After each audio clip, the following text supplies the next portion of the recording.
Okay, so last section for this week is 5-6. And 5-6 is going to extend every formula we've learned, so it's a good review, from 2D into 3D. All right, so first thing I'm just going to show you a picture of, but we're not really going to do a lot of drawing, is an X, Y, and now a Z axis. So everything we did before was basically down here. If you think of that as like the floor of a box. Okay? Think of the YZ plane, that would be the back of the box, and the ZX plane, that would be the side, okay? Depending on how you look at it.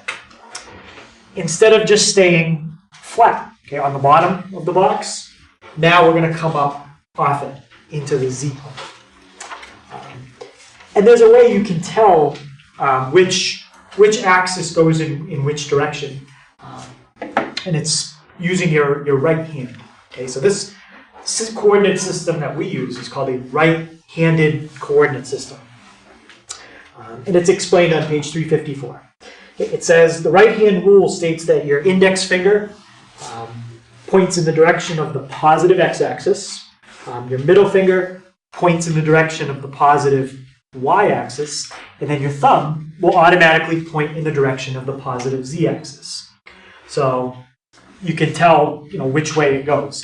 If you do it with your left hand, the z-axis points the wrong way. Okay? If you line up the x-axis, your middle fingers are the y-axis, notice how my thumbs go in different directions. For left-handed, that gives you z the wrong way. Okay? We use a right-handed coordinate system. So yeah. Any questions on that? Yep, a little confused. Well, X is your index finger. X is your index. Your middle finger is Y. Middle finger. And then your thumb points in the direction of Z, the positive direction. Which way does Y go? Pointing towards you? Well, wouldn't Z be your pointer? Y be your... No, X is your index. I think I got Y is your middle. Z is your thumb. You can't change that. Is this right? Wait, I don't... Yeah, and you can turn it any way you want. Like if you said, well, which way does X go? Oh, I see it now. Anyway. Wait. So X is your pointer finger. Well, what's X. your thumb? Isn't that Z? Z. So X is your pointer finger, Y is your middle finger. Middle. I'm still getting that Z is your thumb. Z is your thumb. And so you can like turn Okay. it however you want. Like your thumb points towards you and then... I feel like that's points upwards instead of Yeah. Well, you can look at it from any angle, right?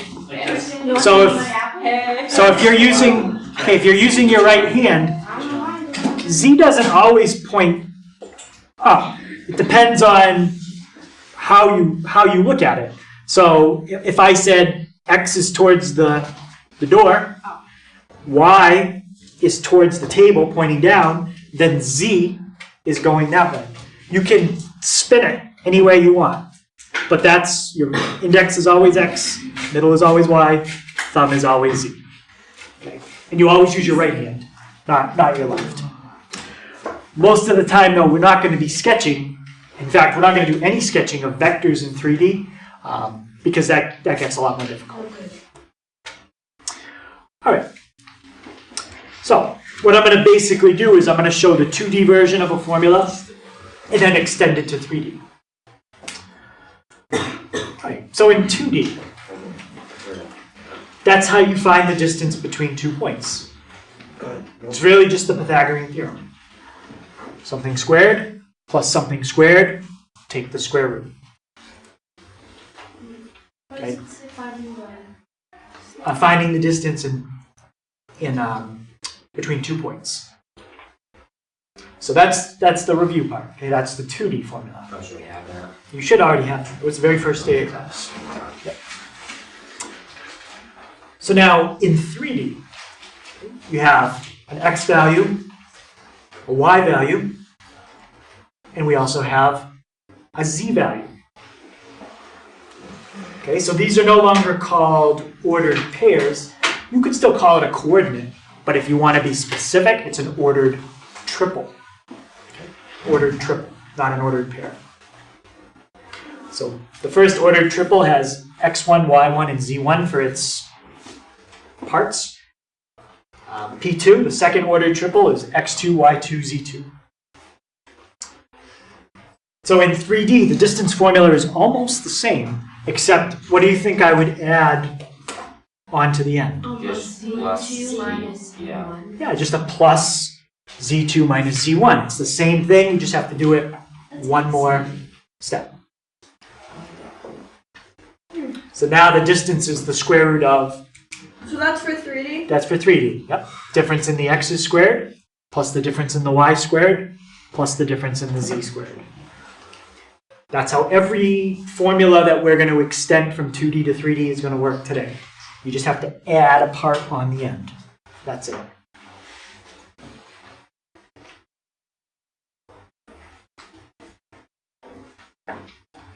Okay, so let's use that formula to find the distance between two ordered triples, okay, two three-dimensional coordinates. So the first one is -1, 3, 2. The second one is 4, -2, 5.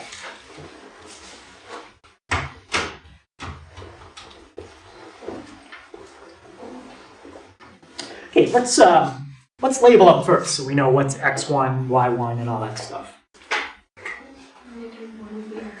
Yep, so that would be x1, y1, and the 2? z1. And then the other coordinate, that's all the 2's. x2, y2, z2. All right, so first thing we're going to do, x2 minus x1. Brandon, what would I write down for x2 minus x1? 4 minus 1. Yep. 4. Minus parentheses, -1. Yes. 4 minus -1. And we have to square it. Plus. Jason, what's going to come next? -2 minus 3. Yep. -2 minus 3. And we have to square it. And Olivia, what comes last? 5 minus 2 squared. 5 minus 2 squared. And then what do we have to do with all of that? Square root. Take the square root. Okay, let's go through it. So, Joe, 4 minus -1 5. squared, 25. 25. Plus, Jeff, -2 minus 3, -5. and square it, 25. 25. And Ethan, 5 minus 2, 3. squared, 9. 9. Okay, so what do we get for a distance? 59. 59? Oh wait, 59 is better. Square root of 59. Oh, what happens if you square them before you add them? I mean, You mean you squared each one individually? yeah. Well, we already squared it. I mean, like, not squared it, unsquared it. No, you have to add them first. Oh. If you unsquared them or square rooted them first, that wouldn't work. If you could do that, then we could just say, well, why are we squaring and then square rooting? Can't we just cancel it out? No, can't cancel it out. Any questions on that? So that's finding distance in 3D. Okay, now let's look at vectors in 3D. Okay, so in 2D, we have 2 unit vectors. We have the unit vector I. We have the unit vector J. What's a unit vector again? Yep. A vector whose magnitude is 1. Yeah, it's a vector that's 1 unit long. Now, I is 1 unit long, and it points to the right. J is 1 unit long, and it points up. Yep.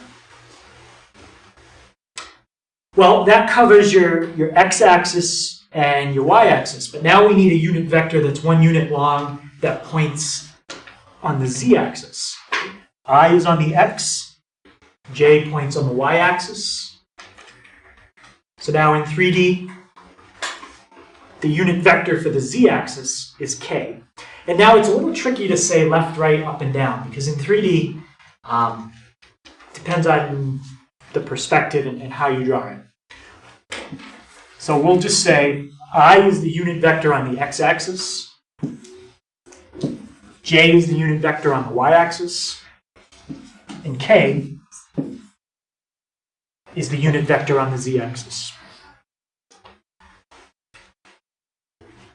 And in a problem, a, b, and c would all be numbers, like 3i plus 2j minus 4k, something like that. And what do we call each one of those? A, B, and C are the Numbers. Components. the components. Yep. They yep, they are numbers too, but they're the components of the vector. So I've shown you the other way you can write it with the angle brackets. You can just put the three components, A, comma, B, comma, C. But most of the time, we're going to do it that way.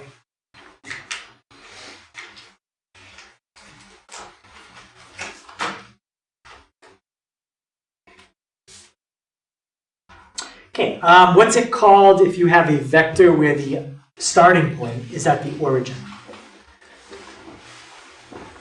Remember the name of that from 2D? Is it a net vector?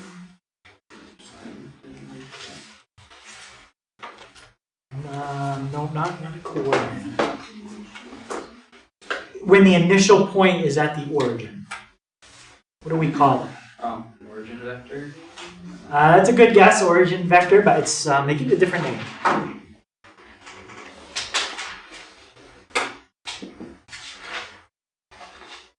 Whatever we call it in 2D, we call it the same thing in 3D. Yes? Velocity vector. Oh wait, no. Sorry. No, not a velocity vector, but that's a good, we did talk about those in 2D. We're not going to do velocity in 3D.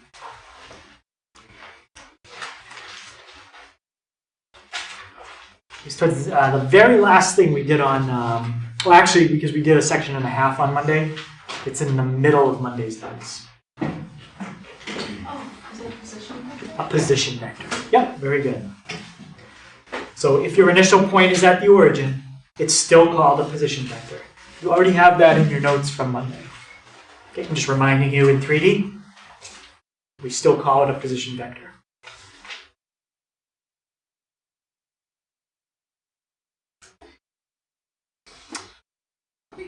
Wait, can you go back to that? The position vector? Yeah.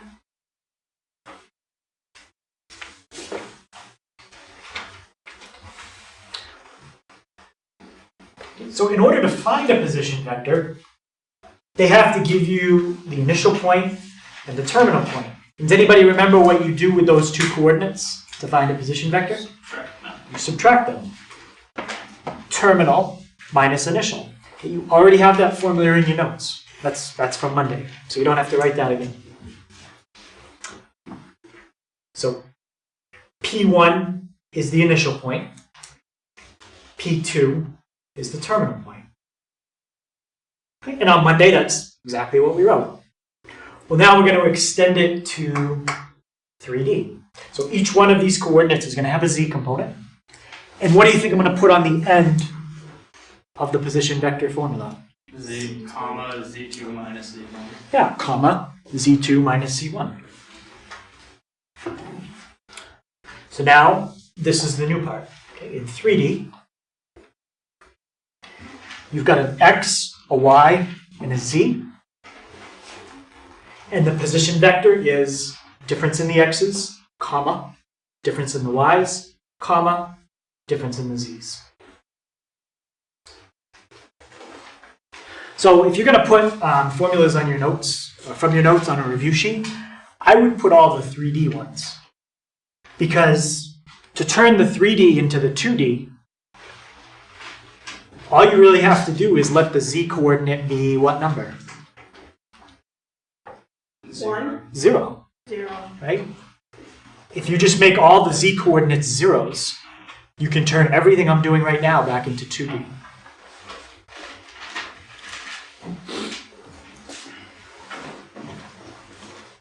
you just take off the z's. Yeah, if they're zeros, you don't even need them, right? You just take them off. So that's why if you put the formula for 3D on your reference sheet, then you automatically have the formula for 2D. Okay, so let's look at an example where we find a position vector. Now remember, it's always terminal minus initial. If you subtract it the wrong way, you're going to get a vector that has all the wrong signs. Okay, you have the right numbers, but you have all the wrong signs.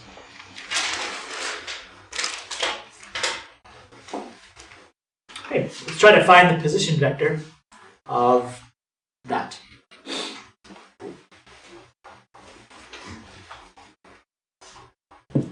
So P1 is the point negative 1, 2, 3. P2, 4, 6, 2.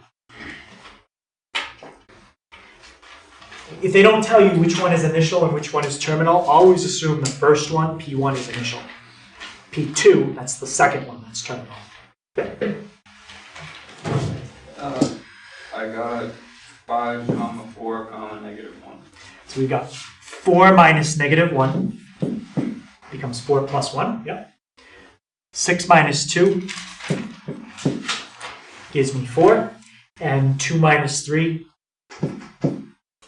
gives me negative 1. Okay, can someone tell me how to rewrite that with I, J, and K? If they wanted it that way? 5i Yep. plus 4j All right. minus 1k. Yep, minus 1k, or minus k. So what that means is if you were sketching it, you're going 5 unit vectors on the x-axis in the positive direction. 4, and then on the end of that, you would stack 4 unit vectors in the y direction. And then on the end of that, 1 unit vector pointing the other way in the z direction, towards the negative z. How would you graph in 3D? It's like perspective drawing. It's like drawing with perspective. So you could use... So can you graph that in 3D right now? you know what? I'll do it on the computer after and show you. Because what's neat about on the computer, then you can rotate it, and you can look at it from like any perspective. Okay. Yeah. I'm not the best at drawing my 3D by hand. Yeah. Whoa, the box is tripping me out. I don't know if it's going backwards or forward. Yeah, if you look at it long enough, it kind of switches on you. But so like, are there only positives in 3D? Nope. Like the 3 axes or axes all meet at the same point and don't have like a negative side. They're all just one arrow pointing in direction. Right, because in that picture, you're only looking at one section of a 3D grid. You know, in 3D, I didn't mention it, but in 2D, we call it quadrants. Each section is a quadrant. Well, in 3D, they're called octants. You're looking at one octant. And the simplest way to think about it is pretend this is 3D, right? I can go right, I can go up, and I could go in front of the board. That's one area. I could go right, I could go up, and I could go in back of the board. That's a second area. I could go left, up, and come in front. That's an octant. I could go left, up, and go behind. That's another one. That makes sense? Okay, so it's Pretend like the z-axis is coming out toward you. so it's made up of like 8 different sections. 8 octants, yep. Yep. Each time you add an axis, you double the number of sections. Okay. Once you add a 4th axis to this, now it's beyond something we can visualize. But in theory, if you had 4 axes, you would have 16 regions you could go to. Yep. Alright. Yeah, I was just kind of confused because like that's the picture you put up and I was like, there's 3 positive sides. Yeah, it's kind of like looking at the corner of a room. All you can see if you look in the corner of the room is one area. You can't see on the other side of any of the walls. But if I tried to sketch this so you could see everything in 3D at the same time, every octant, it would be really confusing looking. Yeah. So that's one octant. All right, so we got the position vector. Any questions on it?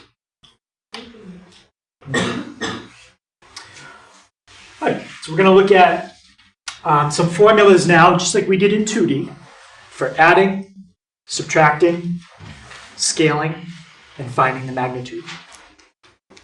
Okay, so here's our two vectors.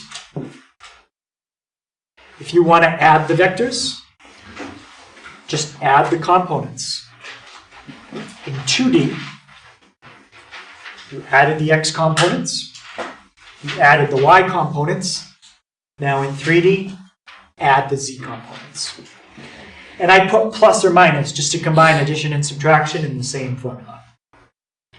If you want to do v minus w, subtract the x components, subtract the y's, subtract the z's. With subtraction, is the order important? Yes. With addition, is the order important? No. Addition is commutative, subtraction is not. Okay. Next thing we have is a number times a vector. What happens when you multiply a number times a vector? Okay, you get a vector, and what kind of vector could it be compared to the original? It could be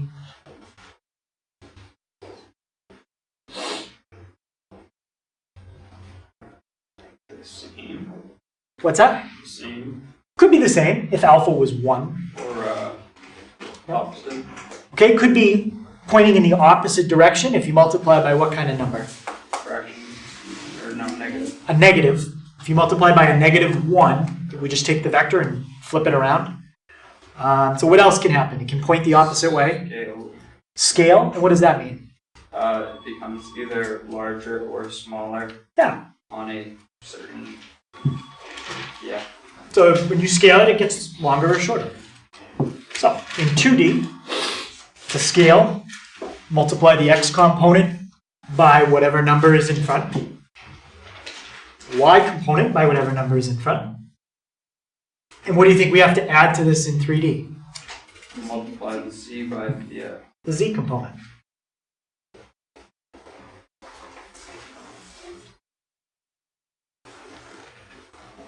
Okay. Then the last formula we did in 2D was to find magnitude. So in 2D, take the x component, square it, bless you, plus the y component, square it. And now for 3D, what am I going to add onto that? The z. The z, plus the z component, Square. and square it. And again, make sure you take the square root of that whole thing.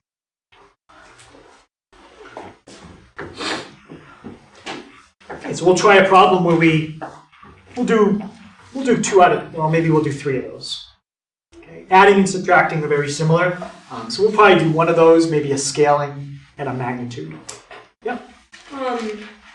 So what formula finds what? Like, I don't know if that question makes sense. Like, what one finds, like, that one finds the magnitude, The right? last one is the magnitude, yep. And then, what's the one before that? That's to find a scalar product, because you're scaling a vector, making it longer or shorter. And then what's the first one? A sum or a difference. So either a sum or a difference, which you could separate it into 2 formulas if you wanted to write everything twice.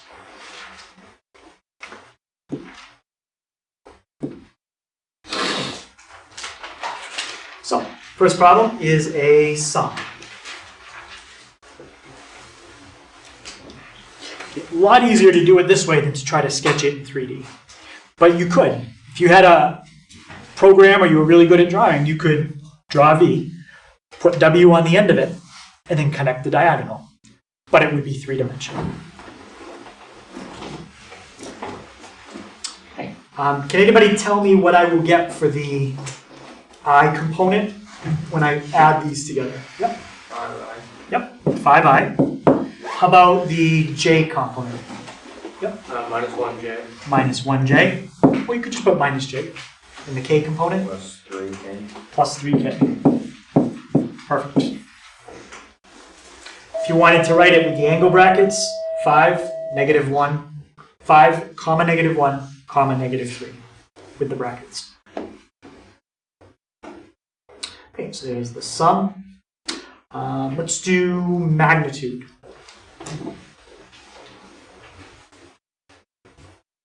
Okay, so to do the magnitude, Casey, what's the first thing I have to write down with this symbol? Everything else is underneath it. Right, so I'm going to start with the square root. And then can anyone tell me the numbers that I'm going to put underneath and what I have to do to each number? 2 squared 2 squared? plus 3 squared Yeah, good. plus -2 squared. -2 squared. So I get 4 plus 9 plus 4.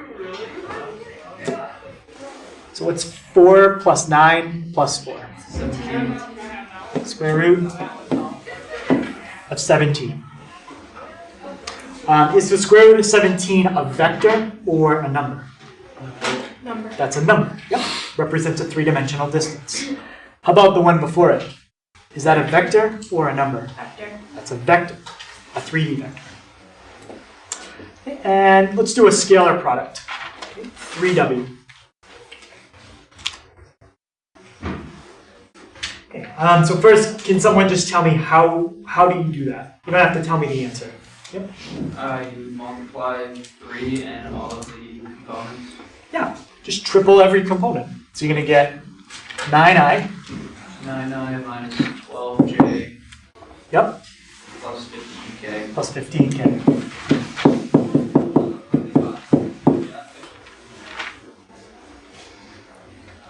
And because that vector is a multiple of the other one, it's a multiple of 3, those vectors are parallel. Think about it. All you did was make it longer. So you had a vector, you tripled the length of it. The angle between the first one and the second one is 0. Because they're exactly right on top of each other. How are they parallel if they're directly on top of each other? So if the angle, the way we talk about vectors, if the angle between them is 0 degrees, that's the definition of parallel. So like this would be an angle of like 5 degrees, just a little bit off. But if you lower it so they're right on top of each other, we consider that parallel. Yeah, no, I was just wondering because when I hear parallel, I think like 2 separate lines that never intersect. Yeah, you could also have it, remember the other case for parallel is like this. Those would never intersect because they go in opposite directions, and that's more what you were talking about.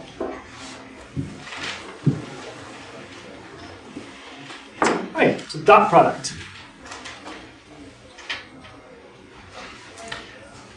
So in 2D, to find the dot product, we take the x's, and what do we do with them?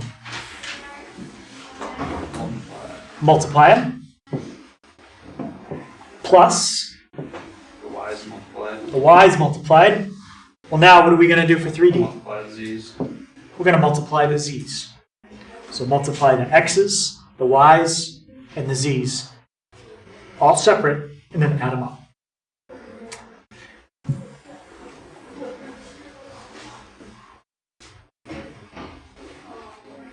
Okay, so let's find the dot product of those two vectors. 2i minus 3j plus 6k. And w is 5i plus 3j minus k.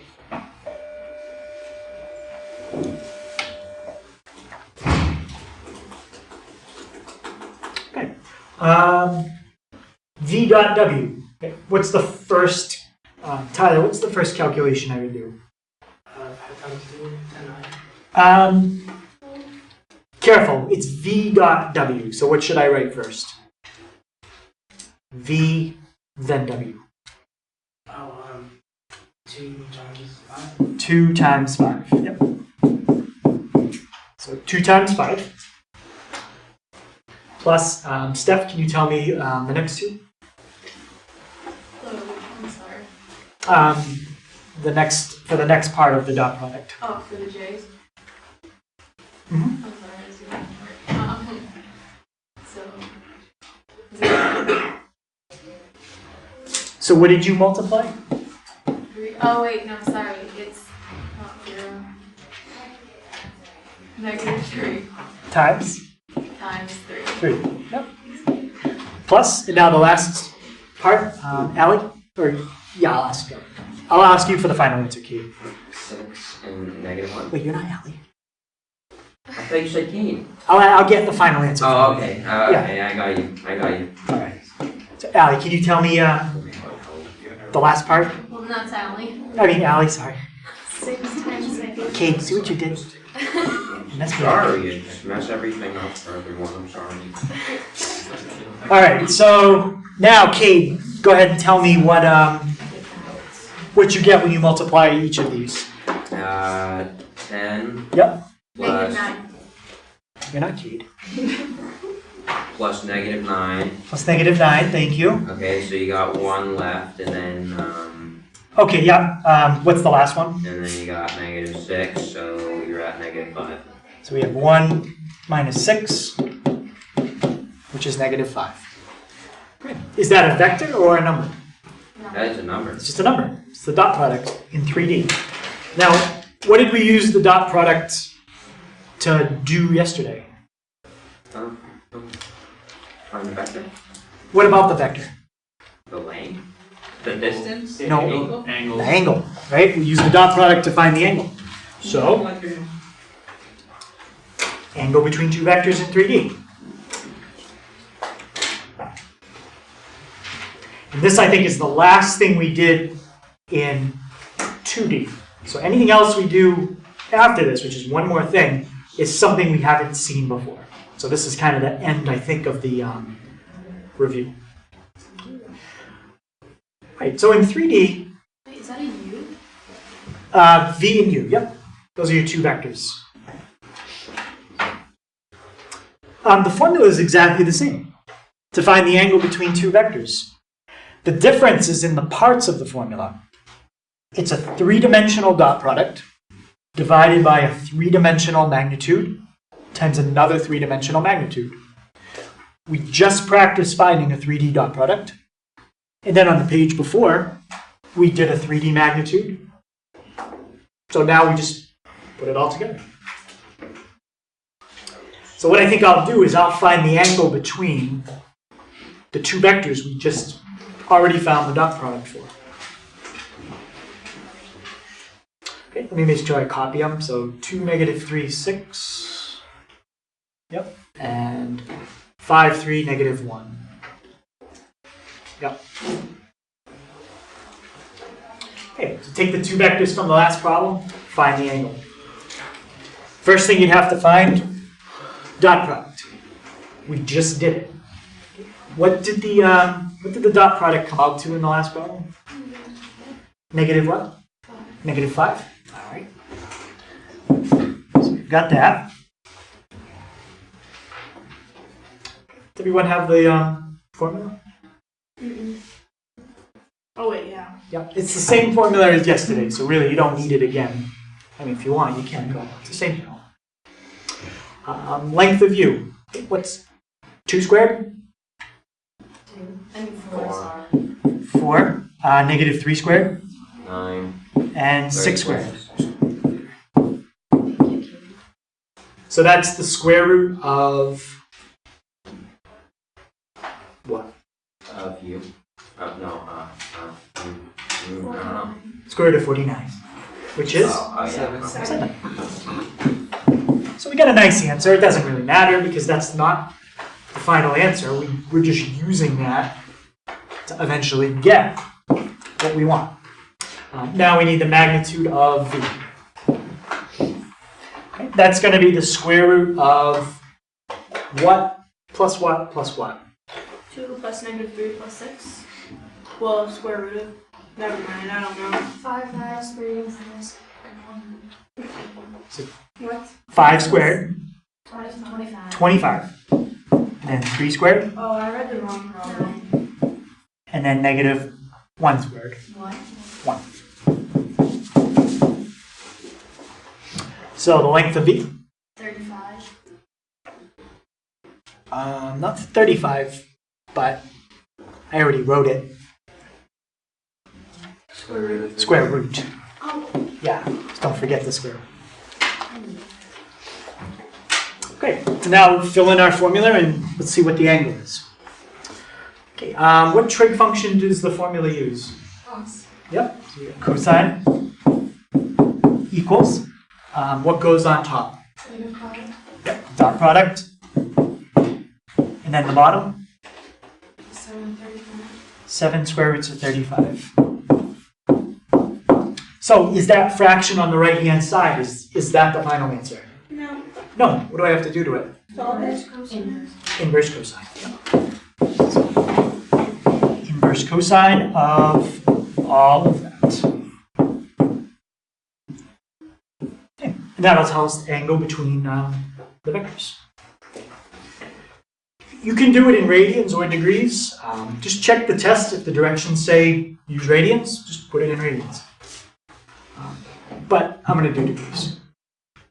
So inverse cosine of -5 divided by, and you do need parentheses in this part, 7 square roots of 35. Close the parenthesis for your denominator. Close it again for the argument to inverse cosine. Okay, so the angle is about 96.93.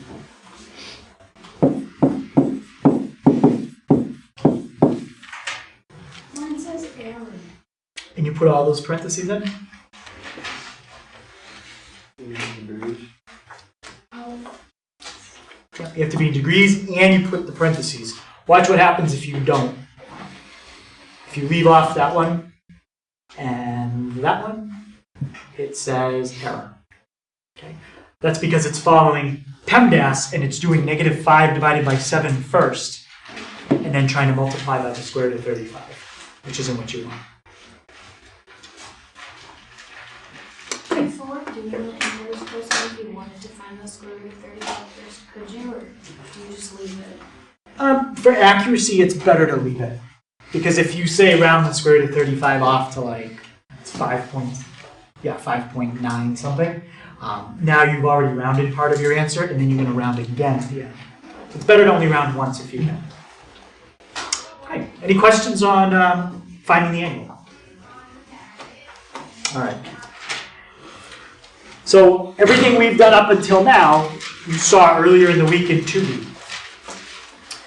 The last thing we're going to do is cross product. Okay. Cross product, I didn't show you how to do in 2D because you can't. There is no such thing as cross product in 2D.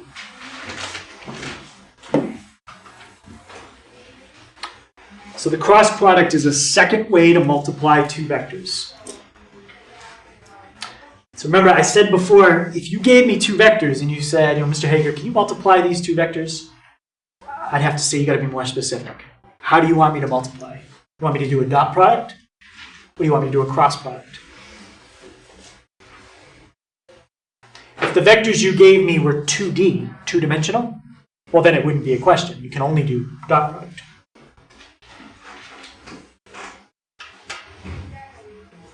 Okay, can someone remind me, when you do a dot product, what do you get for the answer? What kind of answer do you get? Number. You get a number. Okay, so keep that in mind. When you do dot product, you get a number.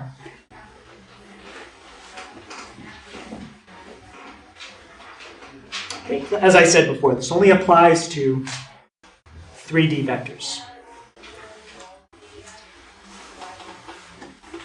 There's different applications of this to geometry and physics. We don't really get into applications too much, but I'll give you an example in a second.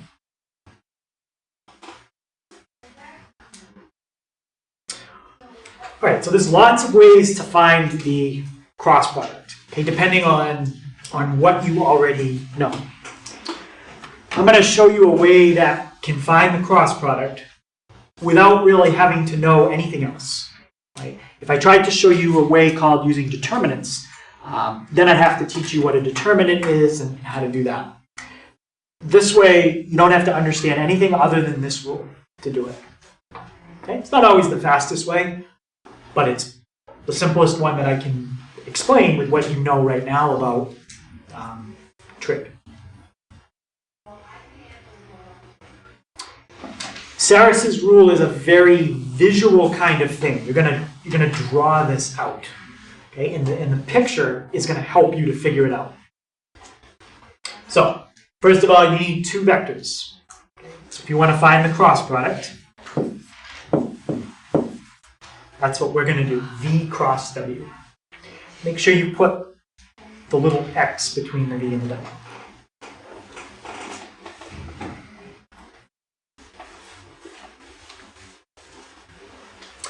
All right, so V is what I've written first, W is what I have second. When we do an actual problem, just to show you what that looks like, it's going to be all numbers. Okay, everything in front of the I, J, and K will be numbers. Okay, first thing we're going to do is create a matrix. So remember, a matrix is just, it's a rectangular way to write numbers, like on a grid. So we're going to create a 3 by 3 matrix, exactly the way I'm about to show you. In the top row of the matrix, I want you to write the letters I, J, K. And that I, J, and K technically are bold. So I, J, K. In the next row, I want you to write the 3 numbers that are in front of the I, J, and K in vector V. A1, B1, C1. Okay, and again, in the problem, those would all be numbers. In the last row, I want you to write the 3 numbers in front of the second vector. A2, B2, C2. Okay, so that's the first step. Any question on what we did there? Now, what we're going to do is we're going to take these 2 columns, we're going to make a copy of them, and we're going to write them right there. So we're going to take the first 2 columns, put a copy of them on the right side. Now, I'm going to start circling things. Don't worry about anything you see that's circled in red or blue yet. Okay, I'm going to circle some diagonals. Okay, but don't worry about that. So now your first row should be the I, J, and K that you had. But next to it, put a copy of the first 2 columns, I and J. Okay, in the second row, you have A1, B1, C1, A1, B1. Copied the first 2 columns over.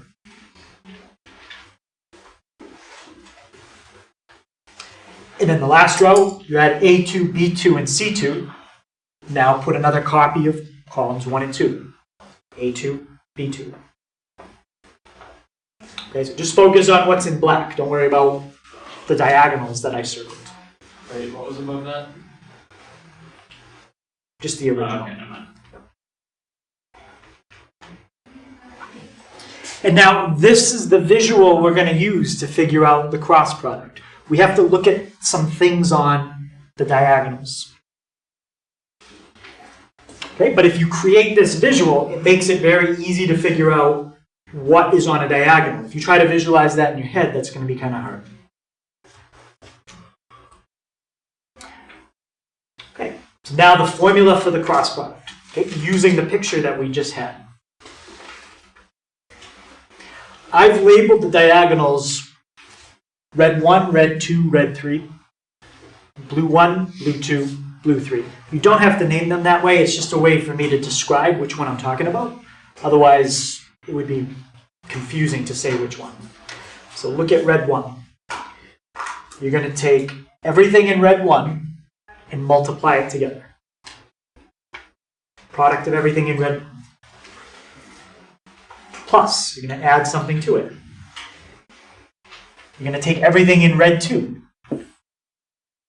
Multiply that together. Plus, you're going to take the product of everything in red 3. And write that down.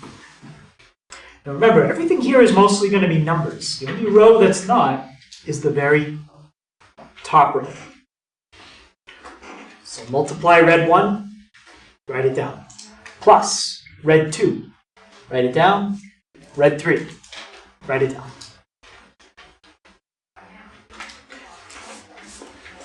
Now, the blue ones, you're still going to find the product, but you subtract them.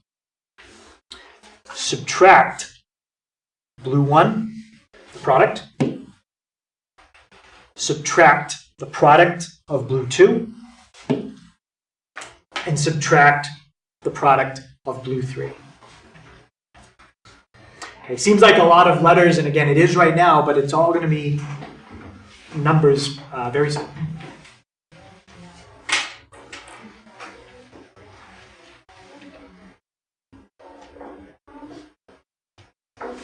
Okay, so we'll try that and see what happens. What I can do is I can leave that up while we look at a problem.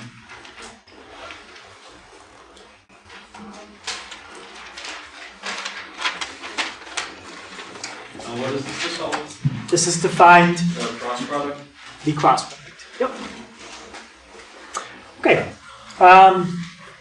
So to find the cross product, what's the very first step? You write I, J, K. Yep. Put I, J, K. Then you put 2, 3, 5. 2, 3, 5. Yep. Then you put 1, 2, 3. 1, 2, 3. And then you put I and J, both of those columns next to K. All right. Then you take 2 and 1 with it, and 3 and 2 with it. 2, 3. 1, 2. Try to make it line up nice, because if you don't, when you look at your diagonals, then they're going to kind of start to get off a little bit. So you kind of want to line things up. Okay. Now, from here, you're just going to look at that and do some calculations. You're going to take every diagonal that goes down and to the right and add them. And a diagonal has to include 3 numbers. So for example, you're not going to do anything with this diagonal. It doesn't make sense. It doesn't have a full, it doesn't go from the top all the way to the bottom. You've got to pick diagonals that go top to bottom. Right? So we've got this one. What's I times 3 times 3? 9i. 9i. J times 5 times 1. 5j. And k times 2 times 2. 4k. Okay, so that's the first part. And now you're going to subtract all the diagonals that go the other way. So we've got k times 3 times 1. 3k. So we're going to subtract it. That's the part some people forget. You have to subtract all of these. I, 5, and 2. 10i. So what do I put? Minus 10i. Yep, minus 10i. J, 2, 3. Negative 6J. Negative 6j.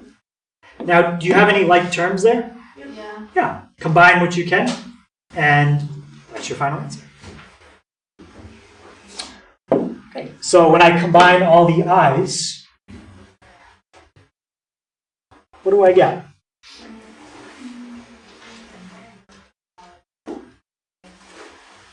Negative 1i. Negative 1i. So we got that. J's, Negative 1j. 5 minus 6, negative 1j, and k's. 1k. 1k, just a coincidence they came out to 1s and negative 1s. What kind of answer is that? A number or a vector? Vector. That's a vector. So when you do a dot product, the answer is a number. Cross product, it's a vector. Any question on that? No. Now, when you multiply, does the order usually matter? No. No, not usually. So let's try switching the order here and see what happens. This is what you were talking about yesterday when it changes. Yeah. something's going to change. But I already know the answer to W cross V.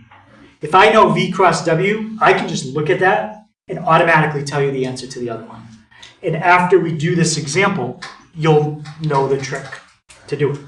Very, very easy. Is it just gonna be like opposite signs? Maybe. We'll see. So yes. All right, so let's set it up again. Start with IJK. And now I want W first. What was W? 1. 2, 3 2, 3. And V? was 2, 2, 3, 5. 2, 3, 5. Copy the first two columns over. The part we're doing right now, this is called Sarris's rule. Okay, copying the columns over. And now we multiply all the diagonals that go down and to the right. I25 gives me 10I, 6J, 6J, 3K, 3K, minus 4K, 4K, minus 9I, 9I, minus 5J. minus 5J. So once you get the hang of it, it really isn't, I mean, it's a little longer than dot product, but it's not like it takes So 20 the or sign- 30 minutes. So again, the signs just change. Yeah, so look at your i's. 10I minus 9I. 1I. 6J minus 5J. It's a plus 1J. 3K, take away 4K, minus K. You just get the opposite. You get all the signs change. Yep. That's all it does is swap signs. Yep. So these two vectors have exactly the same magnitude, but they point in opposite directions. So if a problem asks you to find V cross W and W cross V, it's not twice the work. You just have to find one of them, and then you're really done.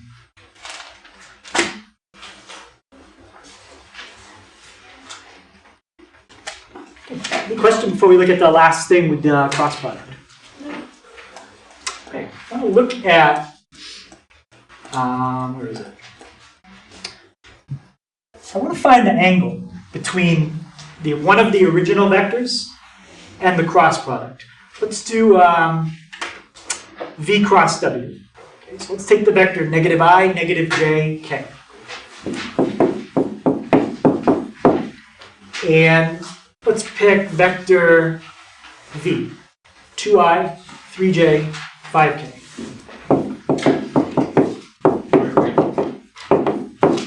Where did you get the negative I, negative J, negative K? Was it a plus k? Yeah. Negative I, negative j, plus k. So that was V cross W, and that, do we call that one V? Yeah. So we're finding the angle between V and V cross W, those two vectors. This one and this one. What's the first thing you need to find the angle?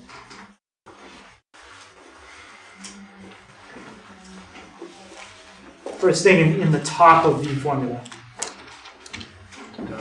The dot product. So let's take this vector and find the dot product with that vector. So take V cross W, which is IJK, and dot it with vector V. So let's multiply. What's negative 1 times 2? Negative 2. What's negative 1 times 3? And what's 1 times 5? 5. So what's the dot product? 0. 0. What does that mean? They're They're-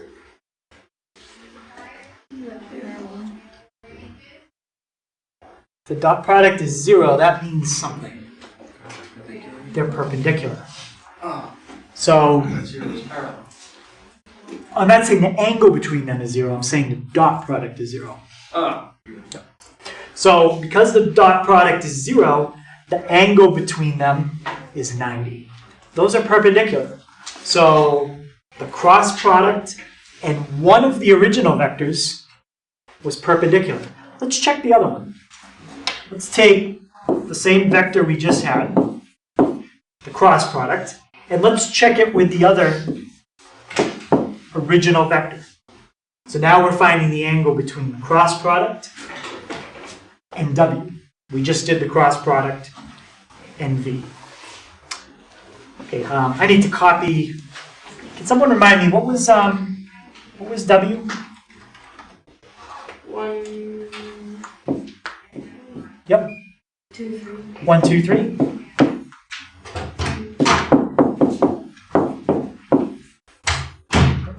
That's W.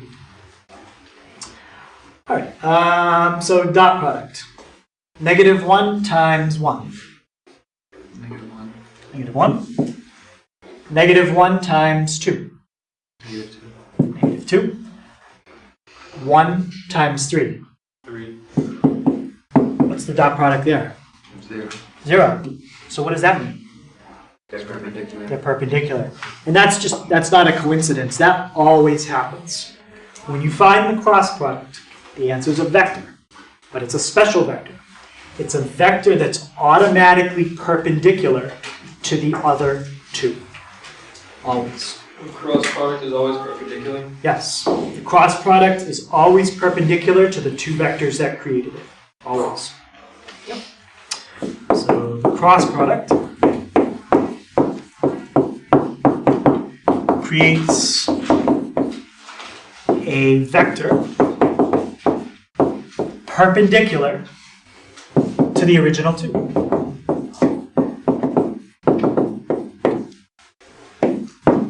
So, where might that come in handy? Let's say you were programming some kind of computer system in an airplane to figure out which way was up. Well, if you could figure out basically where, if you had two vectors, okay, maybe they could use radar, or I don't know how it works exactly, but if they could somehow shoot out two vectors from the plane and figure out where ground is. So say it's at night, you can't see anything. If those two vectors can figure out where ground is, and you took the two vectors and found the cross product. Okay, here's your two vectors that represent ground. Well, the cross product would tell you which way is up. And sometimes that's an important thing to know in an airplane. Which way is up, which way is down. And that's how you could figure it out. If you did the cross product the wrong way, you would still get a vector that's perpendicular to the original two, but it would be down instead of up. So you just have to be careful which way you cross them. Okay? And that's the cross product. Any questions on cross product? Okay, so again, there's other ways to do it besides Sarris's rule. Most of the other ways involve determinants, which is something you do with a matrix, but I didn't want to have to explain determinants, so that's the rule you can use. Unfortunately, if you had vectors that are more complicated than 3D, like if you had 4D vectors, you have to understand determinants. There is no Sarris's rule for 4D vectors. And of course, what does a 4D vector even mean? Because now it's, well, we can only see in 3D, right? So 4D is beyond what you can even see. So applications now would be getting really theoretical. But I'm sure there are some. All right, so the homework, most of it's in the book. But the last two problems, I want you to find the cross product. And I asked you to find V cross W and W cross V. Is that really two different problems? No. If you find V cross W, you should know the other one right away. Okay, so 363, 15, 17, 29 to 35, just odd. Then 41, 43, 51. Okay, so we'll take a look at that first thing tomorrow. And then after we go over it, we have our test because the assembly on Friday is during our class. And then it's Christmas vacation. And then, yes, it's Christmas vacation.